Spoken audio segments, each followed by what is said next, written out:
Hi, welcome to the Director's Corner. I'm Brent Dennis, and I enjoy serving all of you as the Director of Parks, Recreation, Marine, and Animal Care Services for the beautiful city of Long Beach. Today, I'm going to share with you a great book, and it's actually, in celebration of one of my favorite months, and that's the month of March, which we celebrate St. Patrick's Day, and I happen to be Irish, so maybe that's why I like this book. But it's called Too Many Leprechauns, or How the Pot of Gold Got to the End of the Rainbow. And it's written by Stephen Krensky and illustrated by Dan Anderson. So I hope you enjoy reading along with me. Finn Finnegan looked like a rogue and walked like a rascal. So it was widely thought that he was at least one or the other. And his shadow, which followed him closely and knew all of his secrets, might have said he was both. But when Finn returned home to Dingle after a year in Dublin, he was only looking to rest his feet and grow fat on his mother's soda bread. The village looked much as it had when he left. The stone walls a bit wobbly, the houses leaning into the wind, and yet something was clearly missing. At his own house, Finn was surprised to find his mother cleaning up broken dishes with a broom.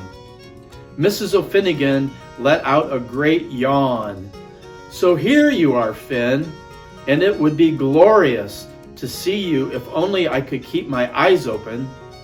But the leprechauns are everywhere, making fairy shoes with that infernal tapping, and none of us have slept in weeks."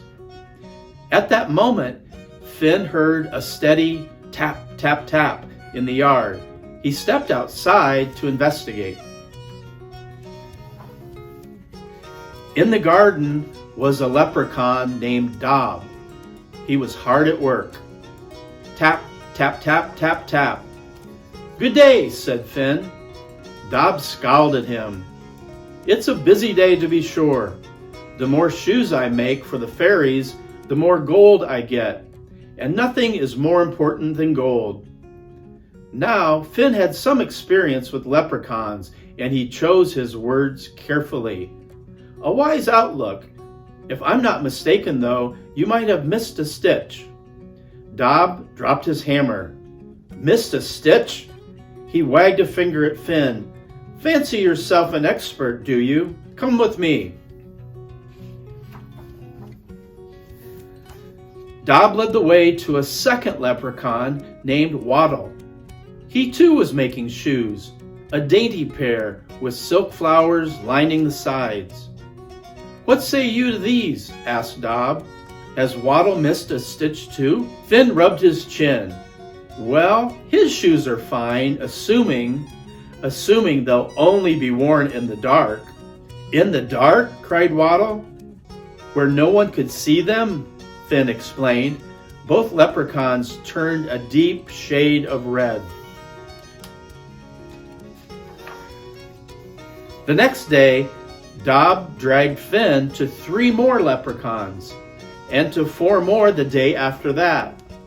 By week's end, Finn had seen shoes of every size and style. And for each fault, flaw, or defect that he mentioned, the angrier the leprechauns became. "Leprechauns are sensitive," Finn observed to his mother. "And greedy too," she added. "But don't put my heart crossways by taking too many chances." There was a knock at the door from Dob. "You're just in time for tea," said Finn. Dob snorted. "It's not tea I'm after, it's you. Follow me."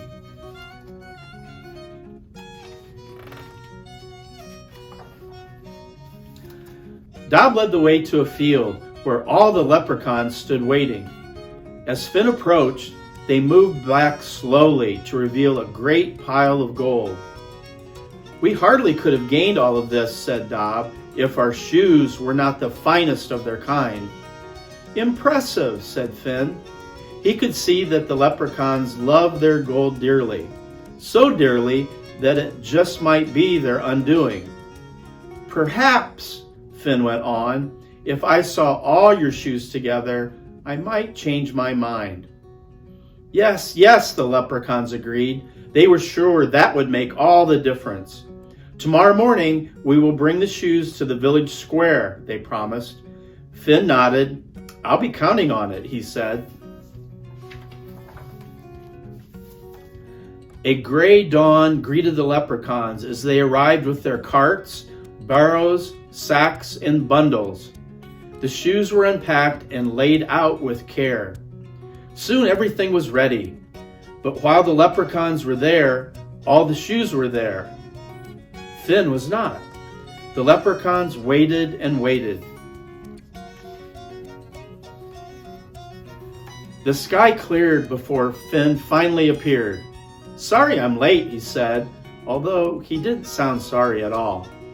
Finn marched up and down the street. At some shoes he stopped to point in astonishment. "Ah, oh." At others he simply clapped in delight. "A very impressive sight," he said finally. "I can see why you were proud of your treasure." Dob frowned. "We're proud?" he repeated. "Are we not still proud of our gold?" "Well, you could be," said Finn, "if your gold hadn't suddenly disappeared." The leprechauns turned pale. Disappeared? Such a thing was beyond imagining. Still, it might be best to make sure. Empty. They found the field empty. "It must be here somewhere," Dob insisted. The leprechauns looked everywhere, behind hedges, under rocks, even in the trees. All night and into the dawn they searched through dingle, their lanterns flickering like fireflies in the darkness. But it did them no good. All of their fairy gold, every last coin and nugget was gone. In the morning, when the mist still lay heavy on the air, the leprechauns came pounding on Finn's door. "What have you done with our gold?" Dob demanded. Finn shrugged. "All is not lost, only safely tucked away. I'll make you a bargain. If you promise to leave Dingle and never trouble us again, I'll return your gold." It pained the leprechauns to admit defeat, but not as much as it would have hurt them to lose their gold forever. Reluctantly, they agreed to his terms. "Then we'd best be moving along," said Finn, looking up at the clearing sky.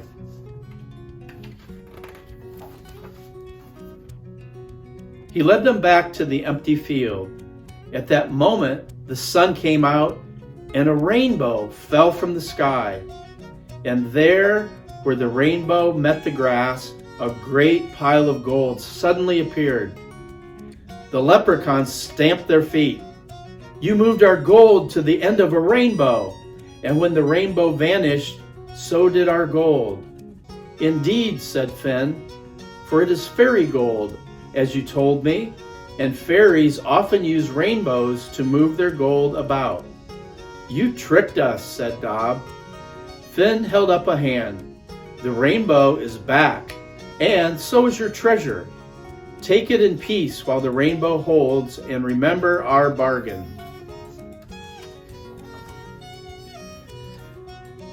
Finn then went home to his mother, who after a good night's sleep, baked him more loaves of soda bread than even he could eat. As for the leprechauns, they were heard grumbling at times about how Finn had outwitted them. Yet they were secretly pleased as well.